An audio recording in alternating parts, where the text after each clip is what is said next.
قرآن کہتا ہے یا نساء النبی لستن کاحد من النساء، اے نبی کی بیویوں تم جیسا کوئی نہیں ہے. کیوں کہ تم میرے مصطفیٰ سے جڑ گئی ہو. اگر جڑنے والوں کا یہ مقام ہے تو جس سے جڑے ہیں اس کا مقام کیا ہوگا؟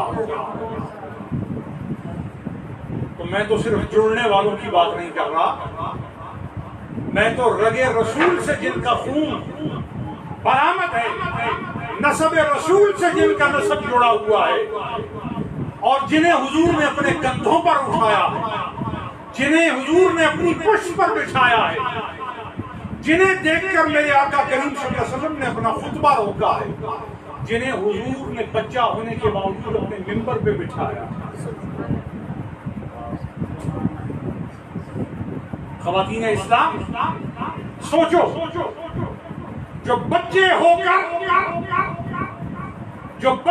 کر ممبر پر بیٹھنے کے لائق ہیں، جنہیں بچپنے کے باوجود میرے آقا نے اپنے ممبر پر بٹھایا، اور جب ممبر پر حضور نے انہیں بٹھایا اس وقت ممبر پر میرے آقا خود جل وگر تھے.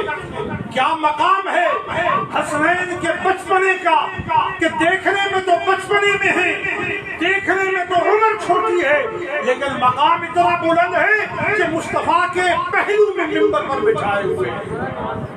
تو جو بچے ہو کر ممبر پر بٹھائے ہوئے ہیں ان کے بچپنے کی عظمت کا یہ عالم ہے، تو جوانی کا عالم کیا ہوگا؟ خطبے کا عالم کیا ہوگا؟ واز کا عالم کیا ہوگا؟ رشد کا عالم کیا ہوگا؟ نصیحت کا عالم کیا ہوگا؟ تقویٰ کا عالم کیا ہوگا؟ زہد و زاری کا عالم کیا ہوگا؟ ان کا بچپنا اتنا بے مثال ہے کہ جب کوئی سوچ نہیں سکتا کہ ممبر پر آئے. مصطفیٰ نے بچپنے سے ممبر دیا،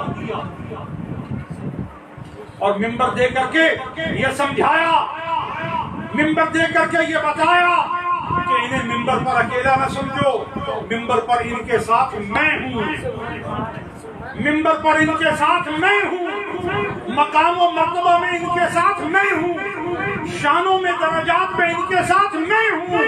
ان کو ماننے کے لیے انہیں بعد میں مانو گے، پہلے مجھے مانو گے.